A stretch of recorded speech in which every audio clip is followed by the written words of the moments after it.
They say you never really know someone until you marry them. That's a lie. You don't really know someone until they try to kill you.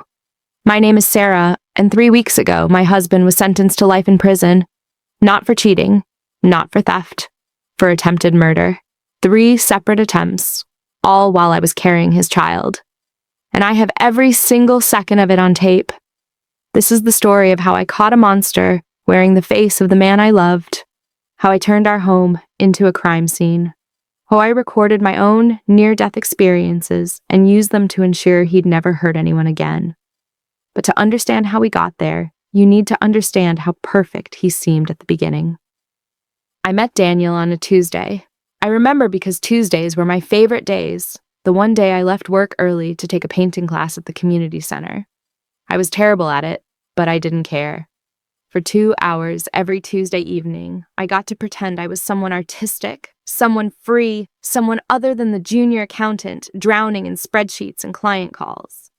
He was standing by the coffee station, and I swear the light hit him like he'd been placed there by a cinematographer. Dark hair still damp from what I assumed was a post-work shower. A slight smile that suggested he found something privately amusing. Gray eyes that looked up right as I walked past. And suddenly, I was the amusing thing. "Let me guess, he said, nodding at my paint-splattered canvas bag. "Abstract expressionism. Or are you more of a realist?" I laughed. Actually laughed, which was rare for me around strangers. I'm not sure what I'm doing, but I'm having fun school of art." "The best kind," he said. And then, with perfect timing, "Daniel, and you are?" "Sarah, and I'm late for class." "Next Tuesday, then?" I found myself nodding before my brain caught up with my mouth. That should have been my first clue. How easily he made me say yes. We dated for 11 months before he proposed. 11 months of perfect dates, thoughtful gifts, and conversations that stretched into dawn. He listened when I talked about my day. He remembered my sister's birthday. He brought me soup when I had the flu and didn't complain when I looked like death and sounded worse. My mother adored him. My friends called me lucky. Even my usually skeptical father said, "That's a good man, Sarah. Don't let him go." So when he proposed in the same community center where we met, he'd somehow convinced the painting instructor to let him set up an elaborate romantic scene. I said yes without hesitation. The wedding was perfect. Small, intimate, exactly what we both wanted. I wore my grandmother's pearls.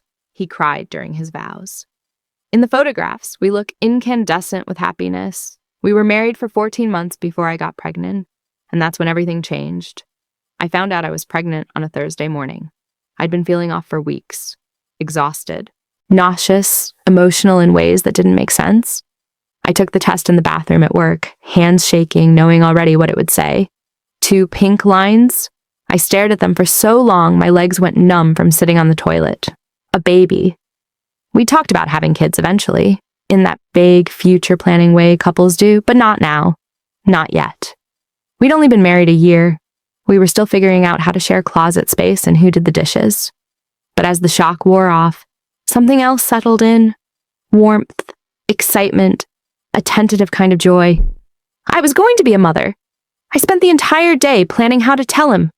I bought a tiny pair of baby shoes and wrapped them in a box. I made his favorite dinner, chicken parmesan with homemade marinara, the recipe his mother had taught me. I lit candles. When he came home, I could barely contain myself. "I have a surprise for you," I said, leading him to the table. He smiled, but there was something off about it, something tight around his eyes. "What's the occasion?" "Open it." He unwrapped the box slowly, methodically, the way he did everything. When he saw the shoes, he went completely still. "You're pregnant." Not a question, a statement, flat, emotionless. "Yes," I said, waiting for the joy to match mine. "We're having a baby, Daniel. Isn't it wonderful?" He set the box down carefully. Too carefully. "How far along?" "I think about 6 weeks. I have a doctor's appointment next." "Did you do this on purpose?" The question hit me like cold water. "What?" "Did you get pregnant on purpose? To trap me?" I actually laughed. It was such an absurd thing to say. "Trap you?" "Daniel, we're married. We talked about having kids. I thought you'd be happy. You thought wrong." He stood up, his chair scraping against the floor with a sound that made me flinch. "Daniel, I need to think." He left, just walked out of the house, leaving me standing there with cold chicken parmesan and baby shoes, and a feeling in my stomach that had nothing to do with morning sickness. He came back 3 hours later, smelling like whiskey and apologies. "I'm sorry," he said, pulling me into his arms. I was shocked, scared, but I'm happy, Sarah. I am. We're going to be a family. I wanted to believe him so badly that I did. I told myself it was just shock, that becoming a father is terrifying for men, that he just needed time to adjust. I told myself so many lies in those early weeks. The first incident happened when I was 8 weeks pregnant. We were driving to my first ultrasound appointment. I was nervous, chattering to fill the silence about baby names and nursery colors, things I'd been looking up online. Daniel was quiet, hands tight on the steering wheel. "What about Emma? If it's a girl," I was saying, "or maybe—" The car swerved, violently, sharply. We veered across 2 lanes of traffic, horns blaring around us, and for one crystalline second, I saw the concrete barrier of the highway getting closer, closer, and I knew we were going to hit it. At the last possible moment, he corrected. The car straightened. We didn't crash. My heart was trying to escape my chest. My hands were shaking so badly I couldn't unclasp them from the door handle. "Daniel, what the hell?" "Sorry," he said, voice calm, too calm. "I thought I saw something in the road. Are you okay?" I stared at him, at the perfect neutrality of his expression, at the way his hands were completely steady on the wheel. "I'm fine," I heard myself say. But I wasn't fine. Something in my gut was screaming that this wasn't an accident, that he'd swerved on purpose, that he'd been trying to— No, that was insane. Why would he try to crash the car with both of us in it? It was just a moment of inattention, a near miss, the kind of thing that happens to everyone. I pushed the thought away. We went to the ultrasound. We saw the tiny flicker of a heartbeat on the screen. Daniel held my hand and smiled, and I convinced myself I'd imagined the wrongness of the moment in the car. 2 weeks later, I fell down the stairs. Or rather, I was pushed. I was carrying laundry down from the bedroom, a basket balanced on my hip. I was halfway down when I felt hands on my back. Not hard, just a nudge, barely anything at all. But it was enough. I tumbled forward, basket flying, body hitting the stairs in a cascade of impacts that knocked the air from my lungs. I landed at the bottom in a heap, laundry scattered around me like snow. For a moment, I couldn't breathe, couldn't think, could only feel the terror that I'd hurt the baby. Then Daniel was there, kneeling beside me, face painted with concern. "Sarah! Oh my God, are you okay? What happened?" I started, but the words died in my throat. Because had he pushed me, or had I imagined it? I'd felt hands, hadn't I? Or had I just lost my balance? The basket was heavy, the stairs were steep. I'd been tired lately, distracted. "I fell," I said finally. "We need to get you to the hospital." The baby was fine. Miraculously, impossibly fine. The doctor said I was lucky, that falls in the first trimester can be dangerous, that I needed to be more careful. I promised I would be. But that night, lying in our bed, with Daniel's arm around me, his hand resting on my stomach, I couldn't sleep. I kept replaying the moment, the sensation of hands on my back, the timing, right at the edge of the stairs, where a fall would be most dangerous. And the car swerve, how close we'd come to that barrier. 2 incidents, 2 near deaths, both when I was pregnant. It could be coincidence, or it could be a pattern. I started paying attention. Not obviously. I couldn't afford to be obvious. But I watched him now. Really watched him. The way he moved through our home. The way his expression changed when he thought I wasn't looking. The way he touched my stomach. Not with tenderness, but with something that looked almost like hatred. I was 12 weeks pregnant when I started to research. Late at night, when he was asleep, I'd take my phone into the bathroom and search. Husband changed after pregnancy. Domestic violence during pregnancy. Signs your partner wants to hurt you. What I found terrified me. Pregnancy is actually when domestic violence often starts or escalates. Some men see their pregnant partners as trapped, vulnerable, easier to control or dispose of. Dispose of.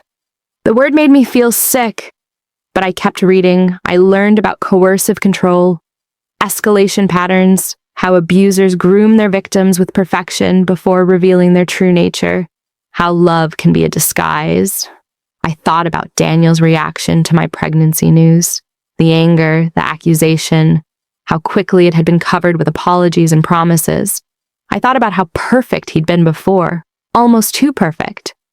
And I started to wonder if I'd ever known him at all. The third incident happened on a Saturday. We were having dinner at his mother's house. She'd invited us over to celebrate the pregnancy, our first family dinner since the news. She'd made pot roast, Daniel's favorite, and spent the entire meal gushing about becoming a grandmother, asking about names, planning baby showers, already knitting tiny booties in soft yellow yarn. I loved Daniel's mother. She was warm, gregarious, everything my own reserved mother wasn't, and she clearly adored her son with a fierceness that I'd always found touching. Now watching her smile at him across the table, I wondered what she would think if she knew what I suspected. After dinner, I went to the bathroom. When I came back, Daniel was handing me a glass of water. "You've barely drunk anything all evening," he said. "You need to stay hydrated for the baby." Something in my chest tightened. He was right, I had been thirsty. But the way he said it, the way he was watching me, the glass was already filled, already in his hand. I hadn't seen him pour it. I took the glass, smiled. "Thank you." And I didn't drink it. I carried it with me back to the table, pretended to sip, poured some into a plant when no one was looking. When we left, I wrapped the glass in a napkin and tucked it into my purse. Daniel noticed immediately. "Did you take my mother's glass?" "I love the pattern," I said lightly. "I wanted to find some like it for our house. I'll give it back next time." He stared at me for a long moment, then nodded. That night, I didn't sleep at all. The next morning, while Daniel was at the gym, I took the glass to a private lab I'd found online, the kind that asks no questions if you pay in cash. I told them I suspected someone had drugged a drink at a party and I wanted to know what was in it. The results came back 3 days later: misoprostol, a medication used to induce abortion and treat ulcers. In high enough doses, it can cause miscarriage. In the glass of water my husband had given me. I sat in my car in the lab parking lot, holding the printout with shaking hands, and I realized 3 things. 1, my husband was trying to kill our baby. 2, he'd been trying since the moment he found out I was pregnant. 3, if I didn't do something, he was going to succeed. I didn't go to the police. I know that sounds insane. I had proof. I had the lab results. I could have walked into a station and shown them the evidence and they would have arrested him. But I'd been doing research. I'd read the statistics. I knew how hard it is to prove attempted murder when the victim is still alive, when there's no clear physical evidence, when it's your word against your charming, successful, beloved husband's word. I knew about cases that got dismissed, charges that didn't stick, men who walked free because reasonable doubt was a shield they could hide behind. And I knew that if Daniel got away with it, even if we divorced, even if I got a restraining order, he would never stop. Men like him don't stop. They escalate. They find ways around protection orders. They wait until their victims feel safe, and then they strike. I couldn't live like that. My baby couldn't live like that. So I decided to do something else. I decided to catch him. Completely. Undeniably. With so much evidence that no lawyer could explain it away, no jury could doubt it, no judge could dismiss it. I decided to document everything. The idea came to me in pieces. First, I remembered a true crime documentary I'd watched months ago about a woman who'd recorded her abusive husband. The recordings had been key to her case, had helped convict him when nothing else could. Then I thought about my job. I was an accountant. I spent my days creating paper trails, documenting transactions, building cases and numbers and receipts. I knew how to build a record that couldn't be disputed. I could do this. I could turn my life into a crime scene and myself into the detective. But I had to be smart, careful. If Daniel suspected what I was doing, he wouldn't just escalate. He'd destroy the evidence. Maybe destroy me in the process. So I started small. First, I bought a nanny cam, the kind that looks like a regular alarm clock. I put it on my bedside table, angled so it captured most of the bedroom and part of the hallway. I told Daniel I bought it because I'd been having trouble sleeping and wanted to track my sleep patterns with the built-in app. He barely glanced at it.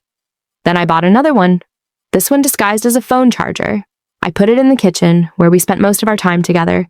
Then another, a picture frame in the living room, a smoke detector in the hallway, a USB hub in my car.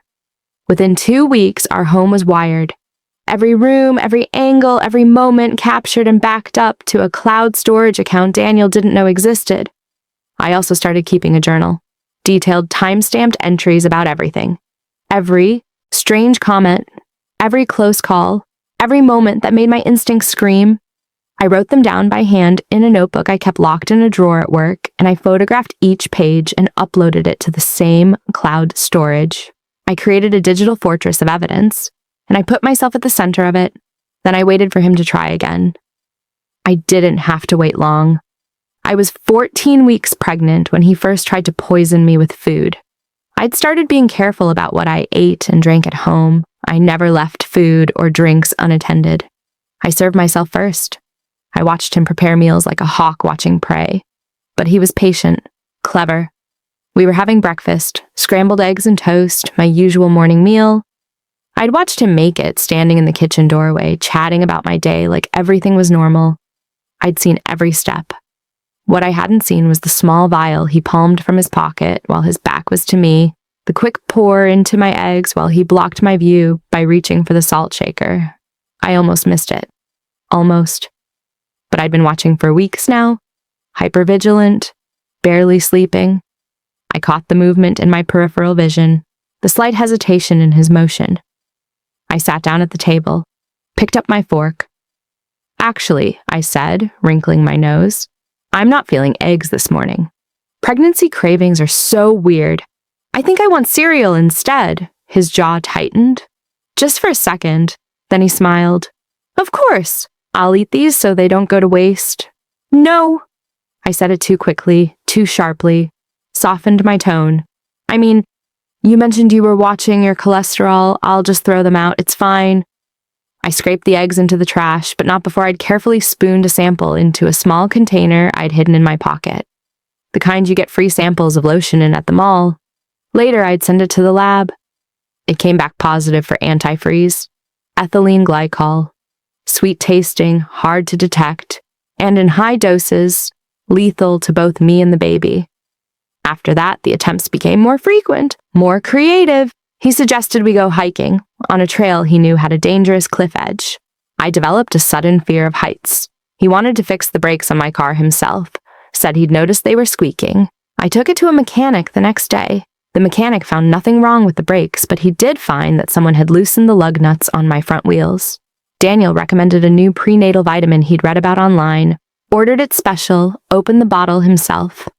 I took them faithfully in front of him and then spat them into tissues and collected them for testing. They contained high doses of vitamin A, which can cause severe birth defects and miscarriage. Every attempt I documented, every close call I recorded, every piece of evidence I stored away. The cameras captured everything. His face when I avoided a trap, his frustration when I survived, the moments when he thought I wasn't looking, and his mask slipped entirely, revealing something cold and reptilian underneath. And through it all, I played the perfect wife, the trusting, naive, grateful wife who didn't suspect a thing. It was the performance of my life. By my 20th week, I had so much evidence I could have filled a courtroom, but I wanted more. I needed the one thing that would make the case absolutely airtight. A confession. I needed him to say it out loud, to admit what he was doing, to give me something a jury couldn't explain away as coincidence or accident or my paranoid imagination. So I set a trap. I told him I was going to visit my sister for the weekend. She lived 3 hours away, and I'd been meaning to see her for months. It would be good for me, I said, a chance to relax before the baby came. He encouraged me to go, but I didn't go. Instead, I checked into a hotel 10 minutes from our house. I left my car in their parking garage, took an Uber back to our neighborhood, and waited until dark. Then I crept back into my own home like a thief. I knew Daniel's patterns. He usually went to bed around 11. I waited until midnight, then used my key to slip in through the back door, moving through our house in the dark like a ghost. The cameras were still recording. I'd made sure of that before I left. I found him in the bedroom, asleep. Or pretending to be. On the nightstand was a glass of water. Mine, the one I always kept there. I'd left it half full when I left for my trip. I watched from the hallway as he sat up, reached for something on his side of the bed, and poured it into my water glass. Even in the dark, I could see the small bottle in his hand.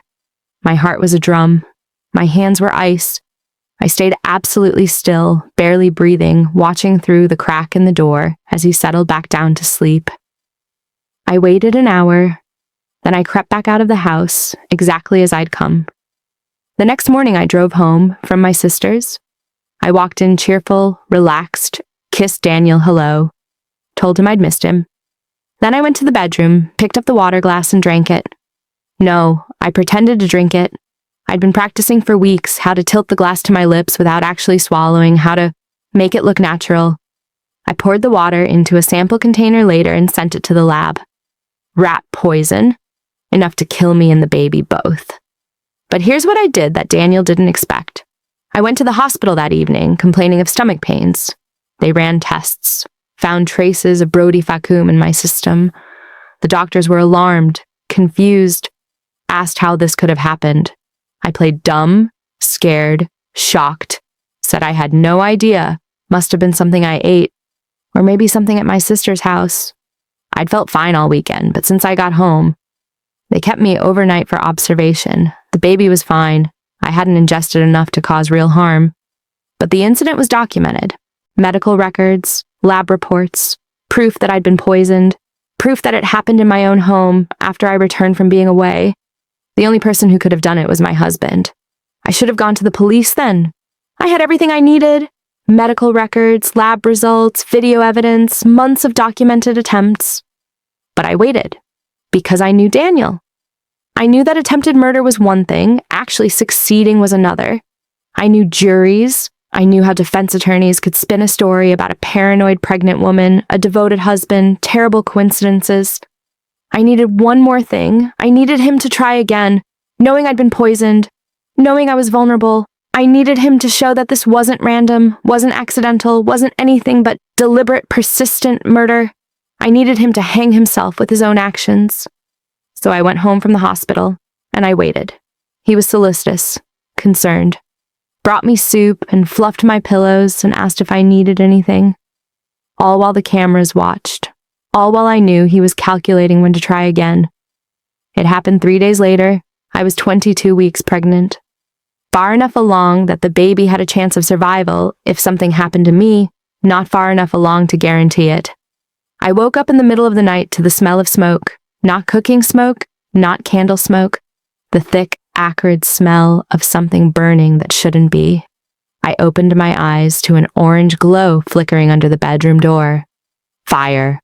For a moment I couldn't move, couldn't think, could only stare at that glow and understand, with perfect crystal clarity, that my husband had set our house on fire with me inside it.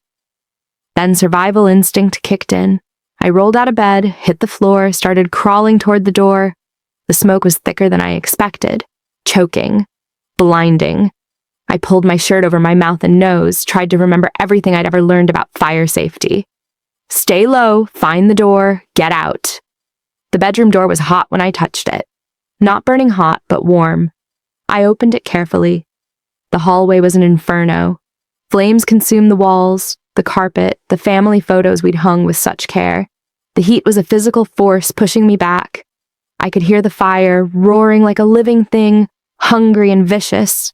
The stairs were to my left, engulfed, no way down. The window, the bedroom window. I turned back, scrambled to the window, threw it open. We were on the second floor. Below was our driveway. Concrete. A fall that could kill me or the baby or both. But staying was certain death. I was about to climb out when I heard it. Daniel's voice, calm, clear, coming from outside. Sarah? Sarah, where are you? I looked down. He was standing in the driveway, phone to his ear, talking to what I assumed was 911. His face was painted with panic, with fear, with the perfect impression of a husband terrified for his wife. But his eyes were looking right at the bedroom window, looking at me, and he was smiling. Not a big smile, just a slight upward curve of his lips, a private expression of satisfaction. He'd set this fire. He was standing there watching our house burn, knowing I was inside, and he was pleased. Something in me fractured. The fear, the careful planning, the months of playing victim, all of it shattered, and what rose up in its place was pure, incandescent rage. I leaned out the window and I screamed. Not for help, not in terror. I screamed his name like an accusation. "Daniel!" His smile vanished. He looked up, and for the first time in months, I saw genuine surprise on his face. "Sarah! Oh my God, jump! I'll catch you!" I almost laughed. He just tried to burn me alive, and now he wanted me to jump into his arms. Instead, I climbed out onto the roof. There was a section of roof over the garage, lower than the bedroom, accessible if I was careful. I'd seen it 1,000 times, never imagined I'd need to use it as an escape route. I lowered myself down, hands shaking, pregnant belly making every movement awkward and terrifying. The shingles were rough under my palms. The drop to the garage roof was about 6 feet. I let go, landed hard, pain shooting through my ankles, but I didn't fall. Didn't lose the baby. Scrambled to the edge of the garage roof and jumped again, this time into the bushes beside the driveway. Daniel was there in seconds, hands on my arms, pulling me away from the burning house. "Thank God," he was saying. "Thank God you're okay." I woke up, smelled smoke, tried to get to you, but the stairs were already gone. I called 911. I was so scared. I yanked my arm away from him. "Don't touch me." "Sarah, you're in shock." I said, "Don't touch me." Sirens in the distance, getting closer. Fire trucks, police, ambulances. I stood there in my pajamas, smoke-stained and shaking, staring at the man I'd married. "I know what you did," I said quietly. His face went very still. "Sarah, I know about the car, the stairs, the poison, all of it, and I have proof." For just a moment, the mask came off completely. What I saw underneath was something ancient and cold, something that had been there all along, hidden behind gray eyes and perfect smiles. "You have nothing," he said. "You're a paranoid pregnant woman who's probably been sleep-deprived and hormonal. You think anyone will believe you?" "I have everything," I said. "Every attempt, every close call, all recorded, all documented. And now I have this." I pointed at the burning house. "Arson, with me inside, while I'm pregnant. That's not attempted murder anymore, Daniel. That's attempted double homicide." The sirens were right there now, pulling into our driveway. Fire trucks, police cars, lights painting everything in red and blue. Daniel's face had gone white. "You're blunt, continue, ready." "You're bluffing," he said, but his voice had lost its certainty. I smiled. It felt strange on my face, that smile. Foreign. Like I was someone else entirely. "Try me." The fire department put out the blaze before it consumed the entire house. The first and second floors were destroyed, but the structure held. More importantly, my cameras held. They were designed to withstand heat, to back up to the cloud in real time. Even as the house burned, the footage was uploading. Every frame of Daniel setting the fire, every moment of him watching it burn, every second of his performance when the authorities arrived. The paramedics checked me over. Minor smoke inhalation, a few scrapes and bruises from my escape. The baby's heartbeat was strong, steady, perfect. A miracle, they said. I didn't tell them it wasn't a miracle. It was preparation. The police questioned us separately. Daniel first, then me. I listened from the ambulance as he told his story to the officers. He'd woken up to smoke, tried to reach me but couldn't. Called 911 immediately. Was terrified he'd lost us both. He was convincing. I'll give him that. His voice cracked in all the right places. His hands shook with what looked like genuine fear. If I hadn't known better, I would have believed him. When it was my turn, I sat in the back of the ambulance with a female officer whose nameplate read Chen. She had kind eyes and a no-nonsense demeanor that I immediately trusted. "Mrs. Hayes," she said gently, "can you tell me what happened tonight?" I took a breath. This was it. The moment I'd been planning for months. The moment where I either convinced them or I didn't. "My husband has been trying to kill me since I got pregnant," I said. "Tonight was his third serious attempt, and I have proof of all of it." Officer Chen's pen paused on her notepad. "Mrs. Hayes, I know how this sounds. I know what you're thinking. But before you dismiss this, I need you to look at something." I pulled out my phone, opened the cloud storage app, pulled up the folder labeled Evidence. "This is from 3 weeks ago," I said, showing her the video. Daniel in our kitchen, pouring something into my prenatal vitamins. That's him tampering with my medication.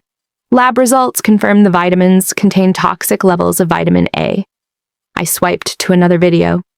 "This is from 5 weeks ago. Watch his hands." The footage showed Daniel preparing tea, a careful pour from a small vial into my cup while his body blocked the view. "Antifreeze," I said. "In my tea. I didn't drink it, but I had it tested." I showed her more. The loosened lug nuts on my car, caught on my car's dash cam. The medication in my water glass, captured by the bedroom camera. The moment he pushed me on the stairs, so quick and subtle that you had to watch it 3 times to be sure. And finally, tonight's video. Daniel at 2:47 a.m. moving through the house with a container of gasoline, pouring it on the stairs, in the hallway, near the bedroom door, lighting it with a match, walking calmly, outside, making his call to 911 with perfect timing, watching the bedroom window with that small, satisfied smile. Officer Chen's face had gone from skeptical to shocked to something like horror. "How long has this been going on?" she asked quietly. "Since he found out I was pregnant. 22 weeks. He's made 13 documented attempts to kill me or cause me to miscarry. Tonight was supposed to be the final one." "Why didn't you come to us sooner?" It was the question I'd been expecting, the one I'd asked myself 1,000 times. "Because I know how these cases go," I said. "I've done my research. Attempted murder is hard to prove. It's my word against his. He's charming, successful, well-liked. I'm pregnant, emotional, hormonal. A good defense attorney would tear me apart, but this..." I gestured at my phone, at the hours of footage, at the documented evidence.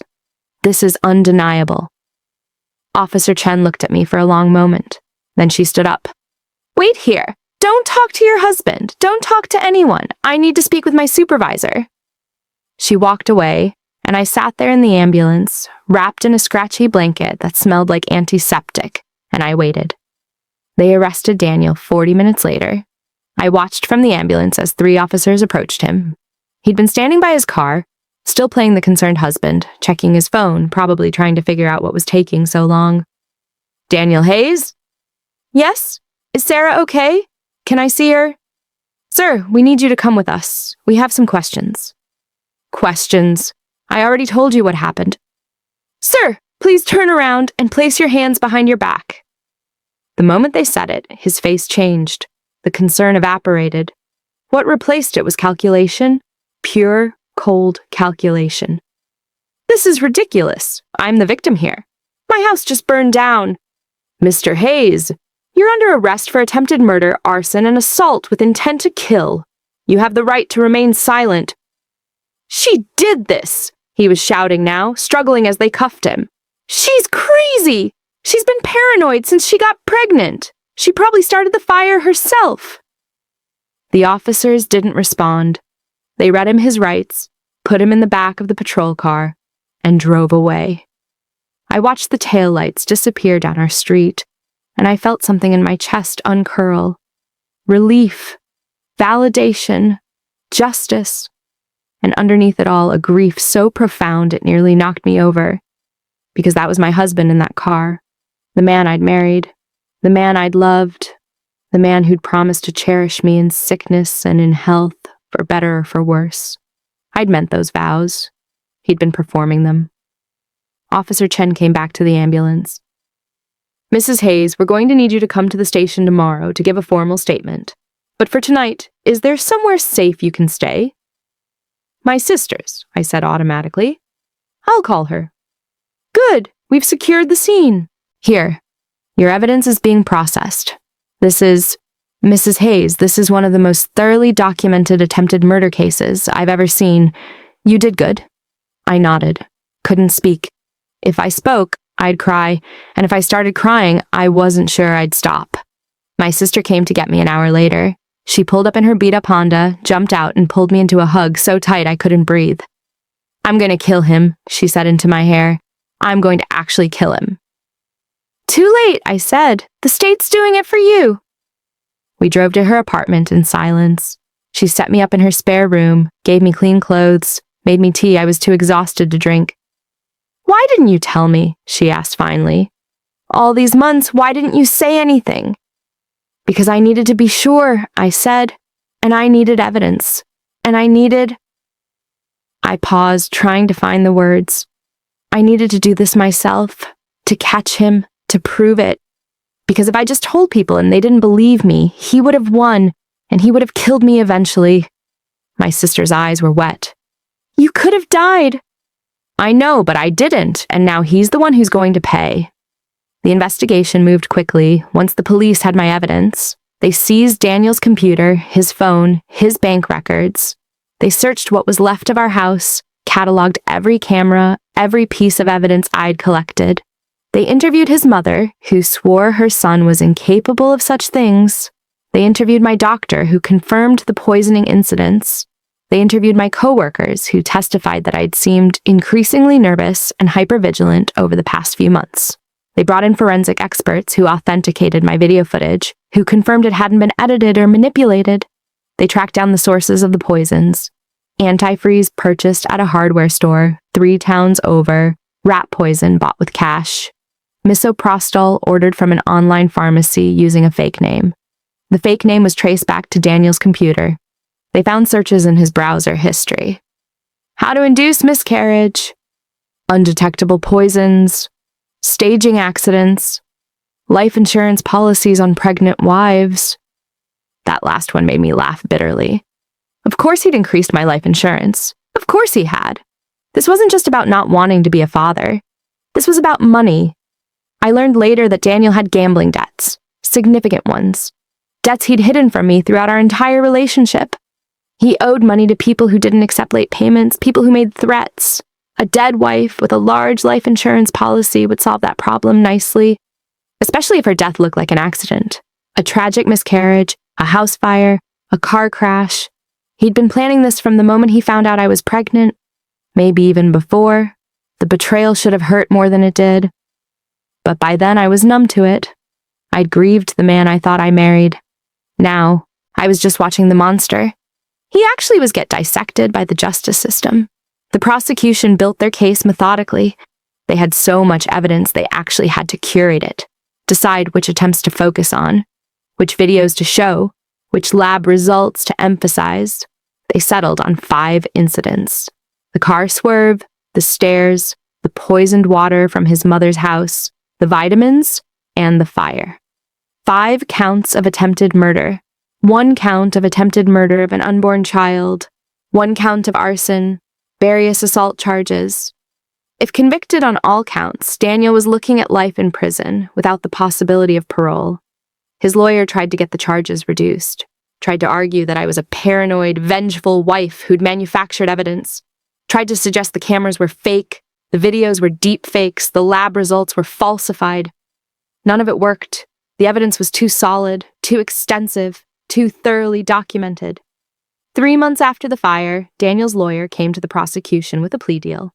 Daniel rejected the plea deal. His lawyer had negotiated it down to 25 years, with possibility of parole after 15. It was a gift considering what he was facing. Any rational person would have taken it. But Daniel wasn't rational. He was arrogant. He genuinely believed he could convince a jury that I was lying, that he was the victim of a deranged pregnant woman with a vendetta, that his love for me was real, and I'd twisted it into something sinister. So we went to trial. I was 28 weeks pregnant when it started. Visibly, unmistakably pregnant. The prosecution loved it. Every time I walked into that courtroom, the jury saw a heavily pregnant woman who'd survived multiple murder attempts. The optics were devastating for Daniel. The trial lasted 3 weeks. The prosecution presented their case with surgical precision. They showed the videos. All of them. Hours of footage of Daniel poisoning food, tampering with medications, setting our house on fire. The jury watched in silence. Some of them cried. One woman in the back row looked like she wanted to climb over the railing and strangle Daniel herself. They brought in expert witnesses, toxicologists who explained what each poison would have done to me and the baby, fire investigators who demonstrated how deliberately the fire had been set, digital forensics experts who proved the videos were authentic. They showed my medical records, the emergency room visits, the documented poisoning incidents, and then they called me to the stand. I'd been dreading this moment, facing Daniel in court, having to relive everything while he sat there watching me with those cold gray eyes. But when the moment came, I wasn't scared. I was angry. The prosecution attorney was a woman named Rebecca Marsh, mid-40s, with sharp eyes and sharper questions. She'd warned me that she'd need to ask me difficult things that would hurt to answer, but that it was necessary. I told her I understood. "Mrs. Hayes," she began, "when did you first suspect your husband was trying to kill you?" I looked at Daniel. He stared back, expressionless. "After the second incident," I said. "The fall down the stairs. I felt hands on my back. At first, I convinced myself I'd imagined it. But then I started noticing patterns."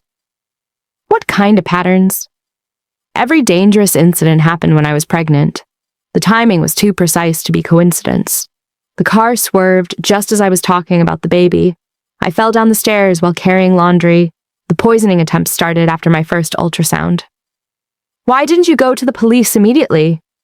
This was the question that every interview, every news article, every online comment had asked.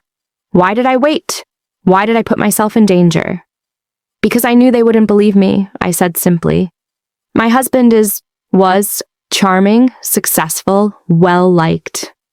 I'm a woman who'd recently become pregnant, hormonal, emotional. Without proof, it would be my word against his. And I knew from research that attempted murder is incredibly hard to prove. So I decided to gather evidence, to build a case so thorough that there could be no doubt. That must have been terrifying, living with someone you knew was trying to kill you." It was. But I was more terrified of what would happen if I didn't. If I left without proof, he would have found me eventually. If I reported it without evidence, he might have walked free. This was the only way to ensure he couldn't hurt me or our baby ever again. Ms. Marsh showed me the videos, one by one, asked me to identify them, to explain what was happening, to describe how I'd avoided each attempt. Then came the hardest part. "Mrs. Hayes, the defendant, is the father of your child. You married him, presumably because you loved him. How does it feel to know that the person you loved tried to kill you?" I was quiet for a long moment. In the gallery, I could see my sister, my mother, my friends, supporting me, believing me. And at the defense table, I could see Daniel, the stranger wearing my husband's face. "I don't think I ever knew him," I said finally. "The man I married was a performance, a mask. What I feel isn't heartbreak over losing him. It's grief over realizing he never existed in the first place." Daniel's defense was predictable.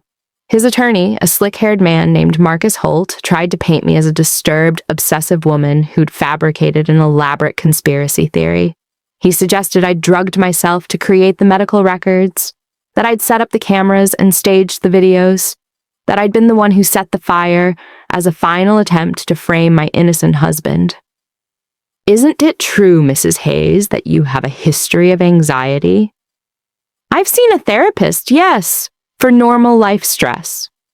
"And isn't it true that pregnancy can cause significant psychological changes, paranoia even?" "Pregnancy can cause emotional changes. It doesn't cause elaborate delusions complete with physical evidence." "But you admit you were under significant stress." "Yes, because my husband was trying to kill me." The jury actually laughed at that. Mr. Holt's face reddened. He tried a different tack, brought in Daniel's friends, his co-workers, his mother. They all testified to what a good man he was, how devoted he'd seemed to me, how excited he'd been about becoming a father. But it didn't matter, because the prosecution had Daniel's computer, his search history, his secret credit card purchases. The evidence was overwhelming. Then Daniel himself took the stand. I'd wondered if he'd testify. His lawyer had probably advised against it. But Daniel's arrogance wouldn't let him stay silent. He believed he could charm the jury the way he charmed me. He was wrong.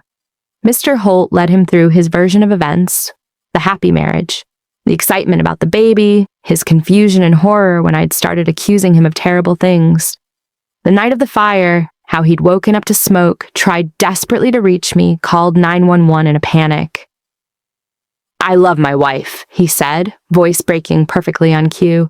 "I would never hurt her. The idea that I would try to harm her or our baby is insane. I don't know why she's doing this, but I swear to you, I'm innocent." Then came the cross-examination. Ms. Marsh stood up slowly, deliberately, walked to the evidence table and picked up a tablet. "Mr. Hayes, you say you love your wife?" "Yes, more than anything." "More than anything," she repeated. "Then can you explain this?" She played the video. Daniel, in our kitchen at 3 a.m., carefully measuring antifreeze into my water bottle. The motion was slow, methodical, practiced. The courtroom was silent. That's not what it looks like," Daniel stammered. "Really? What does it look like to you?" "I don't know, maybe you were putting antifreeze in your pregnant wife's water. Is that what you're suggesting?" "No! That video must be faked." "We've had 3 independent forensic experts verify these videos, Mr. Hayes. They're real. That's you. That's your kitchen. That's antifreeze. What else could you possibly have been doing?" Daniel's face was flushed. His composure was cracking. I can't explain that." Ms. Marsh played another video, then another, each one more damning than the last. "Can you explain why you purchased rat poison on 3 separate occasions?" Can you explain why your computer shows searches for how to cause miscarriage?" "Anyone could have." "Can you explain why you increased your wife's life insurance policy to $2 million just 1 week after learning she was pregnant?" "That was just." "Can you explain why, on the night of the fire, you were captured on video smiling while watching the bedroom window, the window where your pregnant wife was trapped?" "I wasn't." "Yes or no, Mr. Hayes? Is that you in the video, smiling while your wife is in a burning building?" Daniel's hands were shaking. His perfect mask was completely gone now. What sat in the witness stand was something cornered, desperate, mean. "She deserved it," he said quietly. The courtroom erupted. The judge called for order. Daniel's lawyer looked like he wanted to disappear. "I'm sorry, Mr. Hayes," Ms. Marsh said, her voice deadly calm. "Could you repeat that?" Daniel seemed to realize what he'd said. Tried to backtrack. "No, I didn't mean—" "You said she deserved it. Deserved what? Attempted murder? Being burned alive?" "I just meant the baby. I didn't want—" And there it was. The confession, not carefully worded, not calculated, just raw, ugly truth spilling out. "I didn't want to be a father," he said, and his voice was different now. Colder. The voice I'd heard on our driveway that night. "I had debts. I had problems. A baby was going to ruin everything. And she wouldn't get rid of it. She wouldn't listen. So I had to—" He stopped. Realized he'd just confessed to attempted murder in open court. Ms. Marsh smiled. It wasn't a nice smile. "No further questions, Your Honor." The jury deliberated for 4 hours. I spent that time in a private room with my sister and my lawyer, trying not to climb out of my skin with anxiety. This was it. Everything I'd worked for, everything I'd risked, came down to 12 strangers deciding whether to believe me or him. My baby kicked, hard, against my ribs. I put a hand on my stomach. "We're going to be okay," I whispered. "He can't hurt us anymore." I hoped it was true. At 4:47 p.m., we got the call. The jury had reached a verdict. The courtroom was packed when we walked back in. Media, spectators, people who'd been following the case. The attention had been overwhelming. This had become a national story. The pregnant woman who'd caught her husband trying to kill her. The cameras, the evidence, the trial. Everyone wanted to know how it would end. The judge entered. We stood. We sat. Has the jury reached a verdict? The foreperson, a middle-aged man with kind eyes, stood up. "We have, Your Honor." "On the count of attempted murder in the first degree, how do you find?" "Guilty." I closed my eyes, felt my sister grab my hand. "On the count of attempted murder of an unborn child, how do you find?" "Guilty." "On the count of arson in the first degree?" "Guilty."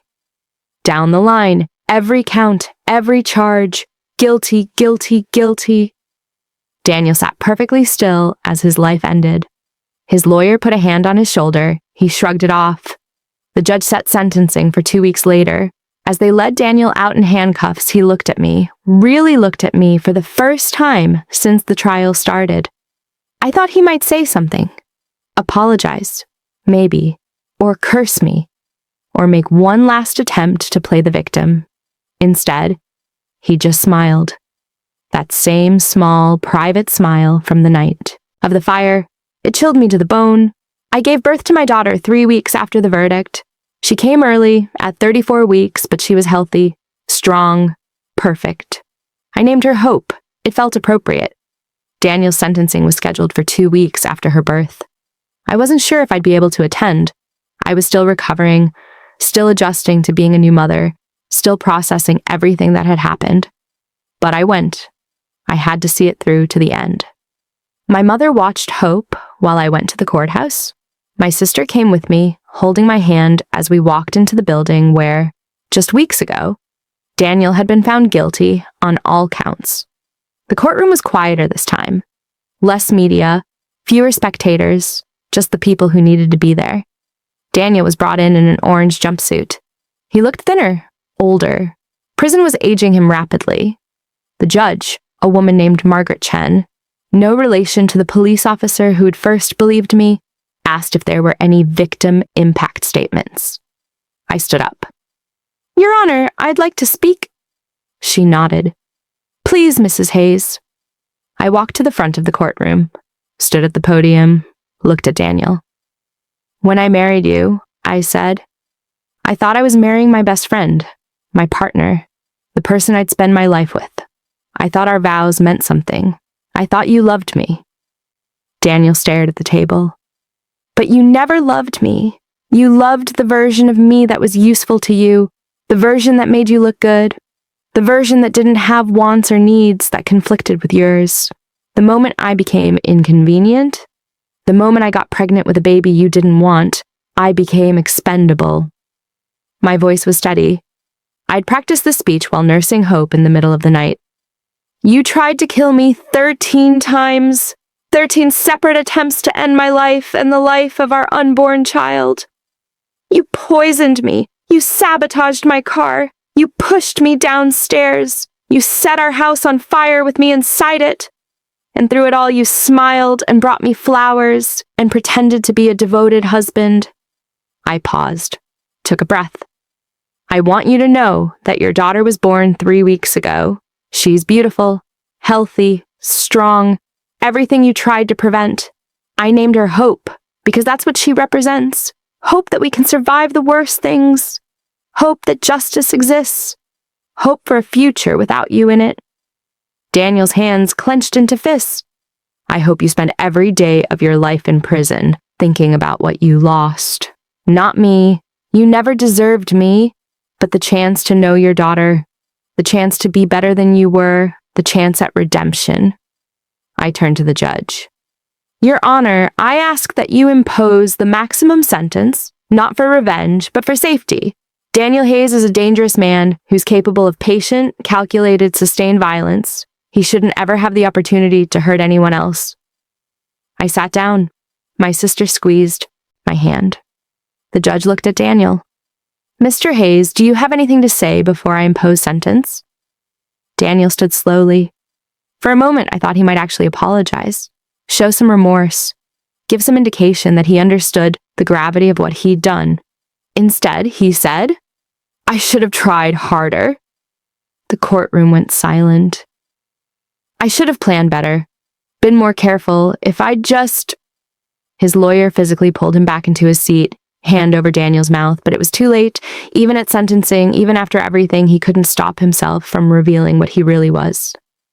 Judge Chen's face was stone. "Mr. Hayes," she said, "in my 30 years on the bench, I have never encountered such callous disregard for human life.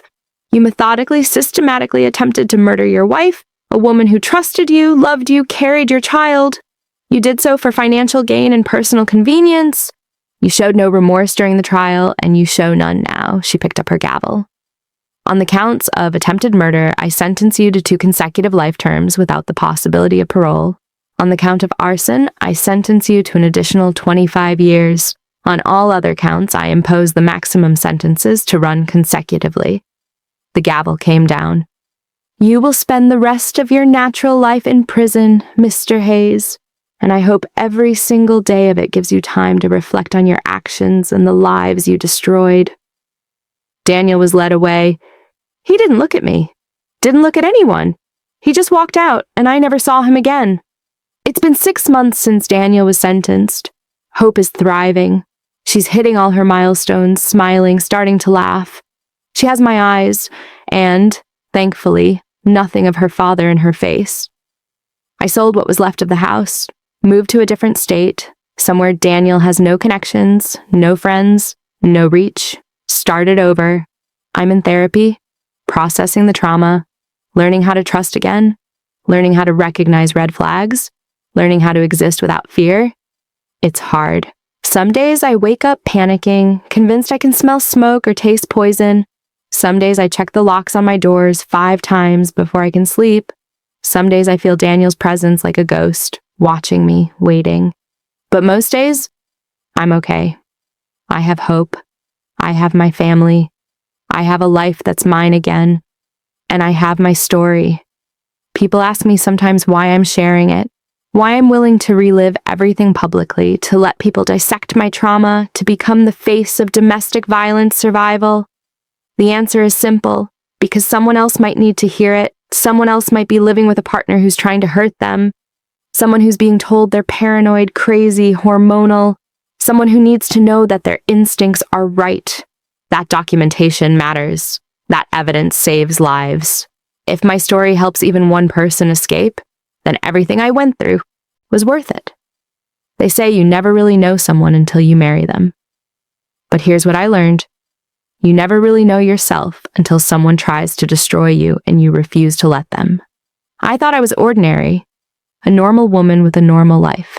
Someone who followed rules, stayed quiet, didn't make waves. Turns out I'm someone who can turn her home into a crime scene, who can document 13 murder attempts while pretending everything is fine, who can survive being burned alive and come out ready to fight. I'm someone who looks danger in the eye and says, "Try harder." I'm someone who protects her child at any cost. I'm someone who refuses to be a victim. And most importantly, I'm someone who survived. My name is Sarah. My husband tried to kill me 3 times during my pregnancy. I recorded everything, and he was sentenced to life imprisonment. This is my story, but it doesn't have to be yours. If you're in danger, document it. Trust your instincts. Get out. Get help.